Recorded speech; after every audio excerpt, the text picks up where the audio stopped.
प्यारे बच्चों नमस्कार। मैं डॉक्टर नित्य प्रकाश सिंह आज काव्य सौंदर्य के तत्व के बारे में हम लोग आज अध्ययन करेंगे और प्रकरण रस है। काव्य सौंदर्य के तत्व में आप जानते हैं कि रस, छंद और अलंकार मुख्य रूप से आते हैं, जिसमें पहला प्रकरण रस पर हम लोग आज बात करेंगे। रस का दो भागों में ये अध्ययन किया जाएगा हम लोग के द्वारा। दो रस हम लोग देखेंगे कि रस की कल्पना या रस की चर्चा प्राचीन भारतीय साहित्य से ही होती आ रही है। संस्कृत साहित्य में रस की व्यापक व्याख्या, व्यापक चर्चा की गई है। रस की परिभाषा हमें संस्कृत साहित्य से ही प्राप्त होती है। कहा गया है संस्कृत साहित्य में, रसस्यते असो इत रसः, रसस्यते असो इत रसः। इसी को अर्थात जिसका स्वादन किया जा सके वही रस है। साहित्य में काव्य को पढ़ने, सुनने या उस पर आधारित कोई अनुभव, अभिनय है, उसे देखने से जो आनंद हमें प्राप्त होता है उसे ही हम रस कहते हैं। रस की सर्वप्रथम जो परिभाषा हमें प्राप्त होती है वो भरत मुनि के प्राचीनतम जो साहित्य है नाट्य शास्त्र, उसमें वो इसकी व्याख्या करते हैं।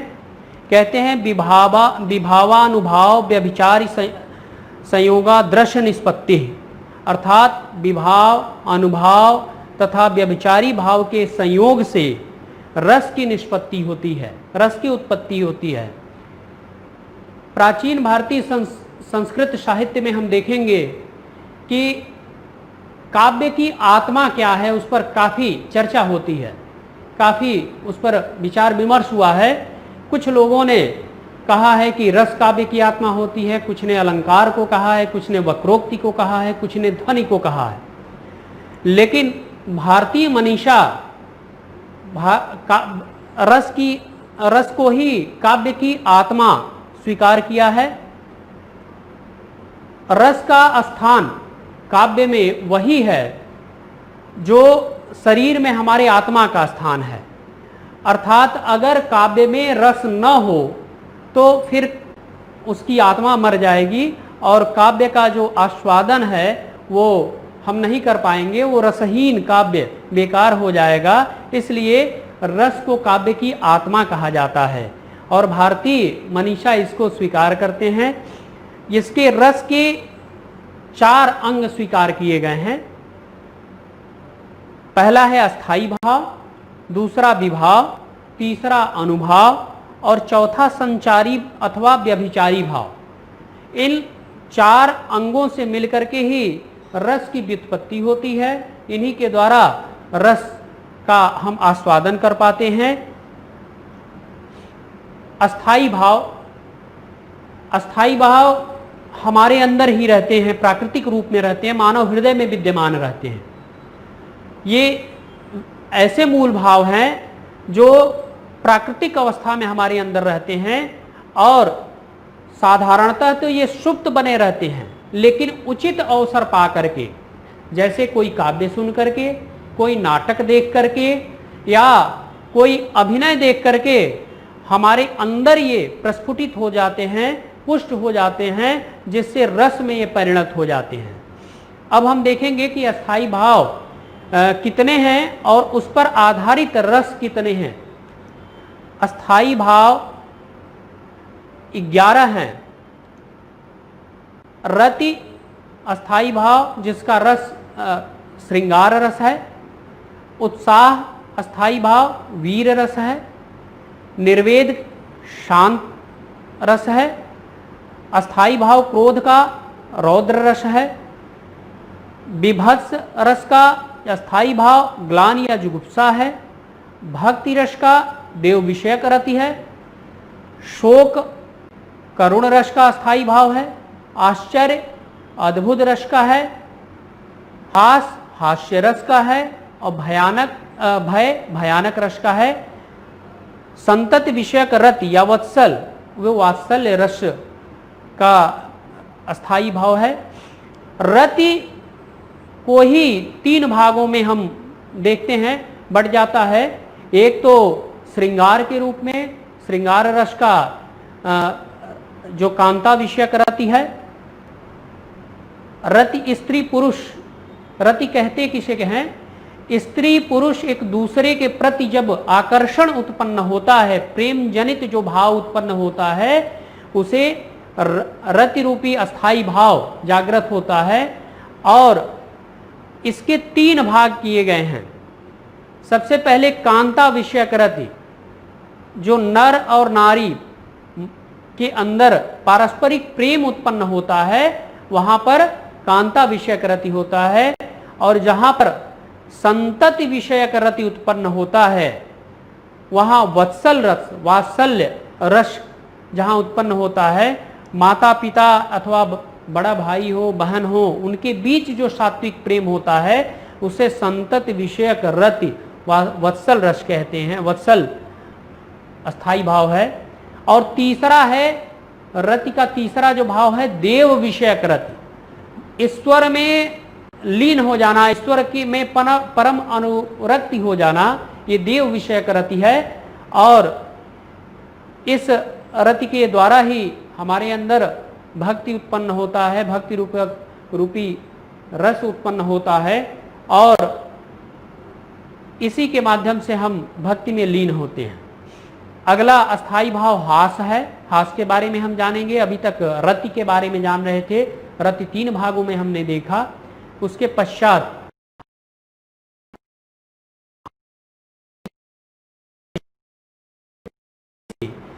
हमारे मन में जो विनोदी भाव उत्पन्न होता है, वही हास अस्थाई भाव को उत्पन्न करता है, उसे अस्थाई उत्पन्न होता है और उससे हास्य रस की उत्पत्ति होती है। उसके पश्चात शोक अस्थाई भाव है। किसी इष्ट जन की, किसी प्रिय वस्तु की, या बहुत ही हमारा प्रिय हो, कुछ हमारा वैभव का अगर नाश हो रहा हो, तो जो हमारे चित्त के अंदर व्याकुलता उत्पन्न होती है, जो कष्ट हमें होता है, हमारे मन के अंदर जो कष्ट होता है, वो शोक अस्थाई भाव कहा जाता है। इसके पश्चात क्रोध अस्थाई भाव।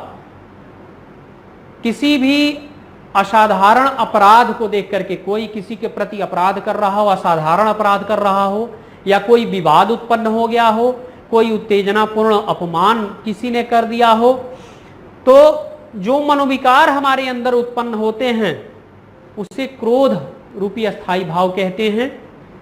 उसके बाद उत्साह अस्थाई भाव आता है।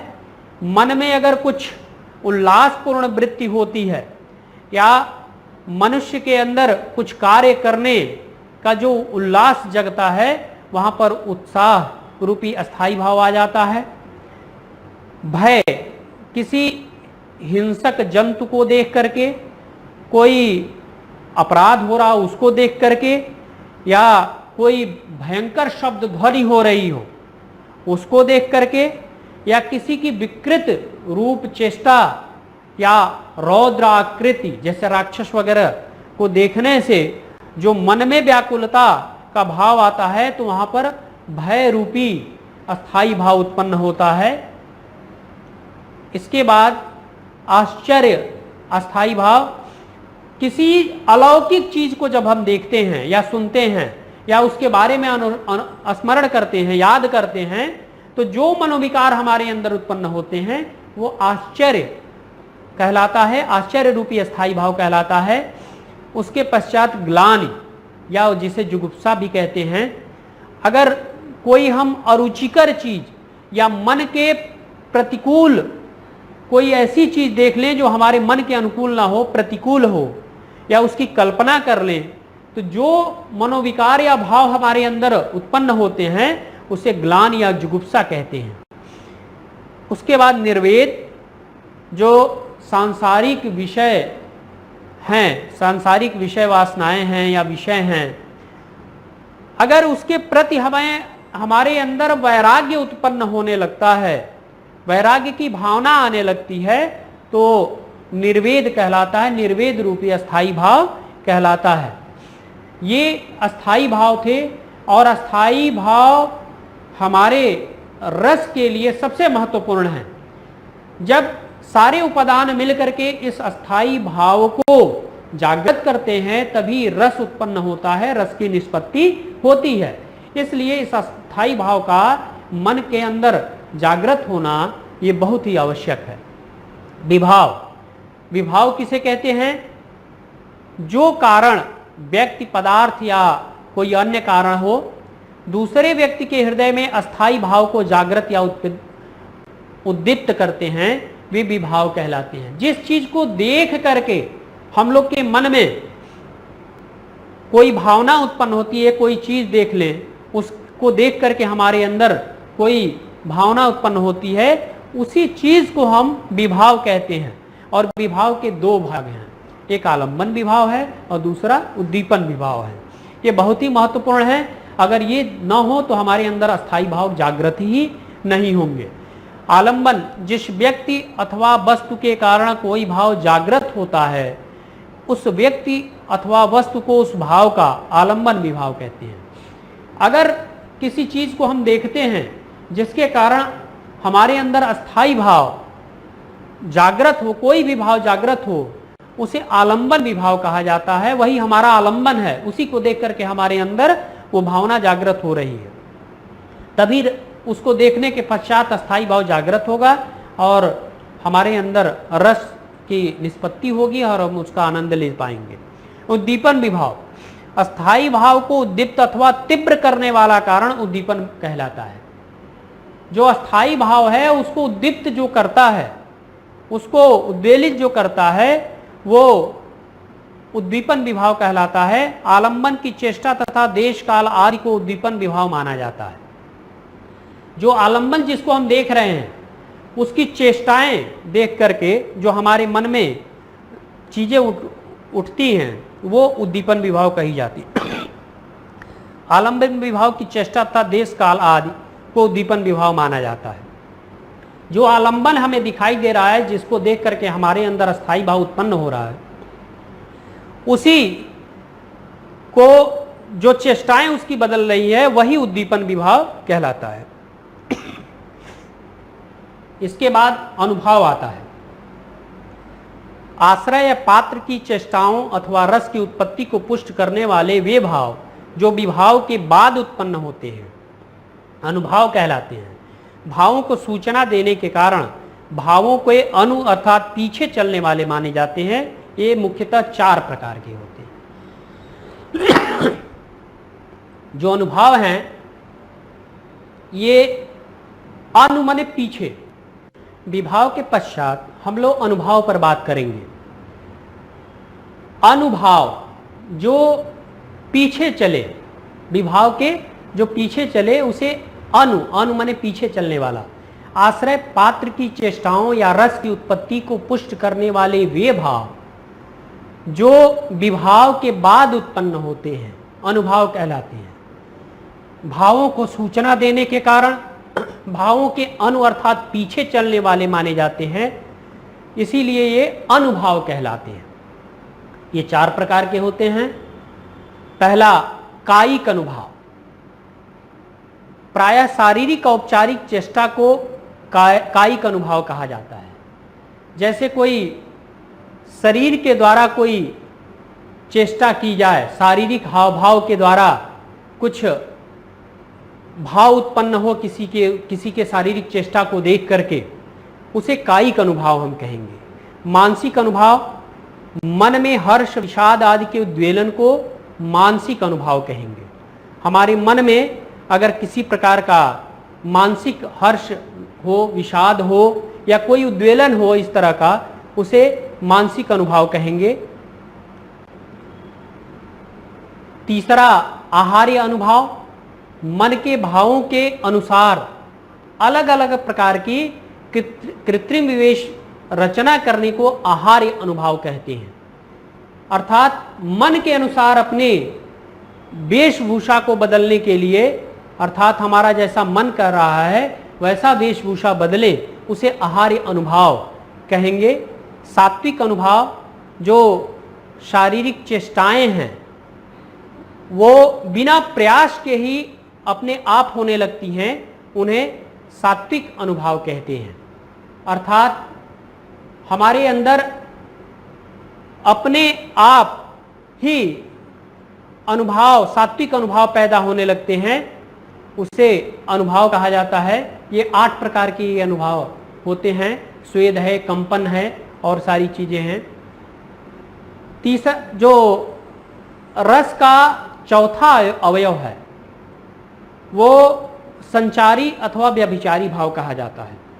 आप देखेंगे रस में कि अस्थाई भाव उसके लिए बहुत जरूरी है।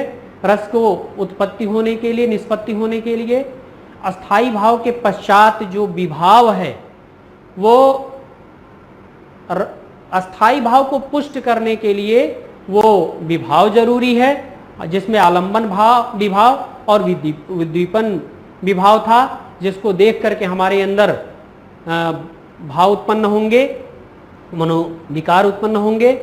उसके पश्चात हम लोग ने अनुभाव देखे। अनुभाव अभी हम लोग ने पढ़े, जो विभाव के माने पीछे उत्पन्न होने वाले जो भाव हैं, शारीरिक चेष्टाएं हैं, मानसिक चेष्टाएं हैं जो उत्पन्न होती हैं, वो अनुभाव, उसका अनुकरण करने वाले, पीछे चलने वाले भाव को हम अनुभाव कहेंगे। उसके पश्चात संचारी भाव आता है। संचारी अथवा व्यभिचारी भाव भी इसे कहते हैं। जो भाव अस्थाई भावों को अधिक पुष्ट करते हैं उन सहयोगी भावों को संचारी भाव कहा जाता है। काव्याचार्यों ने संचारी भावों की संख्या 33 मानी है। अर्थात अस्थाई भावों को जो अधिक से अधिक पुष्ट करे उसे संचारी भाव अथवा व्यभिचारी भाव कहा गया है और इसकी संख्या 33 है। ये 33 जिसमें पहला निर्वेद, दूसरा आवेग, तीसरा दैन्य, चौथा श्रम, पांचवा मद, छठा जड़ता, सातवां उग्रता, आठवां मोह, नवां विबोध, 10वां स्वप्न, 11वां अपस्मार, 12वां गर्व, 13वां मरण, 14वां आलस्य, 15वां अमर्ष, 16वां निद्रा, 17वां अवहित्था, 18वां उत्सुकता, 19वां उन्माद, 20वां शंका, 21वां स्मृति, 22वां मति, 23वां व्याधि, 24वां संत्रास, 25वां लज्जा, 26वां हर्ष, 27वां असूया, 28वां विषाद, 29वां धृति, 30वां चपलता, 31वां ग्लान, 32वां चिंता, 33वां वितर्क। ये हमारे 33 संचारी भाव हैं और इन 33 संचारी भावों के द्वारा जो हमारा स्थायी भाव होता है वो पुष्ट होते हैं, अधिक से अधिक पुष्ट होते हैं। जितने रस हैं, जितने स्थायी भाव हैं, उसके अलग अलग ये संचारी भाव हैं। निर्वेद किसी और के लिए, आवेग, दैन्य, श्रम, मद, जड़ता, ये सब अलग अलग के लिए प्रयोग होता है। जैसे वियोगावस्था में आप देखेंगे कि जड़ता भी आएगा, उग्रता आपके उत्साह में आपको दिखाई देगा, क्रोध में दिखाई देगा, मोह, विबोध, स्वप्न, अपस्मार, गर्व, मरण, ये सब अलग अलग हमारे संचारी भाव अलग अलग स्थायी भावों को पुष्ट करेंगे, अलग अलग स्थायी भावों के लिए प्रयोग में आएंगे। और संचारी भाव भी रस को पुष्ट करने के लिए, रस की निष्पत्ति के लिए बहुत ही जरूरी है। इन्हीं के द्वारा वो पुष्ट होते हैं, अस्थाई भाव पुष्ट होते हैं, अधिक से अधिक पुष्ट होते हैं। इसलिए जो अस्थाई भाव को पुष्ट करने के लिए विभाव, अनुभाव और संचारी भाव को का जागृत होना, हमारे मन में जागृत होना आवश्यक है। संचारी भावों का रस की निष्पत्ति में क्या महत्व है? संचारी भाव अस्थाई भावों को पुष्ट करते हैं, वो अस्थाई भावों को इस योग्य बनाते हैं कि उनका आस्वादन किया जा सके। यद्यपि वे अस्थाई भाव को पुष्ट कर स्वयं समाप्त हो जाते हैं, तथापि ये अस्थाई भाव को गति एवं व्यापकता प्रदान करते हैं। ये हमारे अस्थाई भाव को अधिक से अधिक पुष्ट करने की कोशिश करते हैं, पुष्ट करते हैं, और वो अस्थाई भावों को पुष्ट करके इस योग्य बनाते हैं कि हम उन स्थितियों का रस आस्वादन कर सकें, उसका आस्वादन कर सकें। और ये अस्थाई भाव स्वयं पुष्ट करने के पश्चात, अस्थाई भाव को पुष्ट करने के पश्चात ये संचारी भाव स्वयं ही समाप्त हो जाते हैं। लेकिन समाप्त होकर के ये अस्थाई भावों को एक गति दे देते हैं और उसको व्यापकता प्रदान कर देते हैं। अतः इस प्रकार हम देखेंगे कि रस की निष्पत्ति में 4 चीजों का बहुत ही महत्वपूर्ण स्थान है। पहला अस्थाई भाव, दूसरा विभाव, तीसरा अनुभाव और चौथा संचारी भाव। ये चारों मिल करके रस की निष्पत्ति करते हैं, रस को हमारे समक्ष लाते हैं, रस की निष्पत्ति करते हैं। रस हमारे मन में उत्पन्न होता है, अस्थाई भाव हमारे मन में जागृत होता है, मन में रहता है, और उसे जागृत करने के लिए विभाव का हम प्रयोग करते हैं। विभाव जिसमें आलंबन और उद्दीपन, आलंबन जो हमें दिखाई देता है, जिसको देख करके हमारे अंदर वो भाव उत्पन्न होते हैं, और उद्दीपन उस भाव को जागृत करने की क्रिया बढ़ाता है, और अनुभाव जो उसी विभाव को के पीछे चलता है, उन भावों को और जागृत करता है।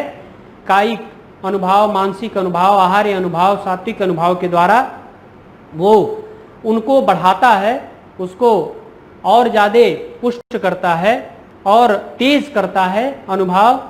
और संचारी भाव जो का काम अस्थाई भावों को और से और अधिक से अधिक पुष्ट करने का काम होता है। ये अस्थाई भावों को इस योग्य बनाते हैं कि हम रस का आस्वादन कर सकें, और इस प्रक्रिया में ये संचारी भाव स्वयं समाप्त हो जाते हैं, और उसके पश्चात उस अस्थाई भाव को ये गति देते हैं, उसको व्यापक बना देते हैं और रस को आस्वादन योग्य बना देते हैं। अब रस पढ़ने के, इस अध्याय को पढ़ने के पश्चात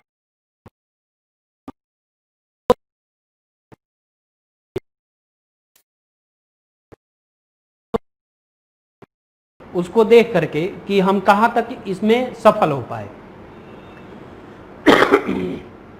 सबसे पहले रस की परिभाषा।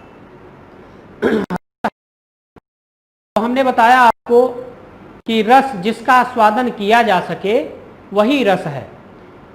जिस काव्य को देखने से, सुनने से या कोई नाटक आदि देखने से हमारे मन में जो भाव उत्पन्न होते हैं, जिसका आस्वादन हम करते हैं, वही रस कहलाता है। तो रस की परिभाषा हमें देनी है। हालांकि रस की परिभाषा अनेक आचार्यों ने अलग अलग दी है। हमारे यहाँ, हमारे साहित्य में, संस्कृत साहित्य में हम देखेंगे कि रस को रसो वै सह कहा गया। रसो वै सह अर्थात रस ही ब्रह्म है। ब्रह्म और कोई आचार्य तो ये भी कहते हैं, कोई आचार्य, कि ये ब्रह्मानंद सहोदर के समान है। जिस प्रकार से ब्रह्मा के प्राप्त होने पर, ब्रह्मानंद के प्राप्त होने पर हमें आनंद प्राप्त होता है, ब्रह्म के प्राप्त होने पर, उसी प्रकार से ये रस हमें आनंद प्रदान करते हैं। उसका रस इसीलिए ब्रह्मानंद सहोदर भी कहा गया है। अस्थाई भाव किसे कहते हैं? अस्थाई भाव का संक्षिप्त परिचय दीजिए। ये आपको अपने स्वमूल्यांकन में करना है। अस्थाई भाव में क्या है, आपको मैं बताया कि आपके 11 अस्थाई भाव हैं। अस्थाई भाव 9 ही हैं, लेकिन जो रति विषयक अस्थाई भाव हैं वो भी 3 भागों में जब बढ़ जाते हैं, कांता विषयक, संतति विषयक और भक्ति विषयक। तो ये तीनों जब बढ़ जाते हैं तो 11 प्रकार के अस्थाई भाव हो जाते हैं। उसका आपको संक्षिप्त परिचय देना है, देखना है कि अस्थाई भाव हम कहाँ तक समझे हैं और कहाँ तक जान पाए हैं। तीसरा, विभाव का उल्लेख करना है आपको। विभाव क्या है, विभाव कितने प्रकार के हैं, विभाव, आलंबन विभाव और उद्दीपन विभाव को स्पष्ट करना है कि आलंबन विभाव क्या है, उद्दीपन विभाव क्या है। आलंबन विभाव रस में कहाँ सहयोगी है, उद्दीपन विभाव कहाँ अस्थायी भाव को सहयोग प्रदान करता है, जिससे कि रस की उत्पत्ति व्युत्पत्ति हो पाती है। ये अध्याय या जो भी हम लोगों ने आज पढ़ा, ये आपको मानव संसाधन विकास मंत्रालय भारत सरकार द्वारा विकसित एक दीक्षा पोर्टल बनाया गया है, मोबाइल एप्लीकेशन है, उस पर ये सारी चीज़ें आप पे उपलब्ध मिलेंगी। आप उस एप्लीकेशन को देख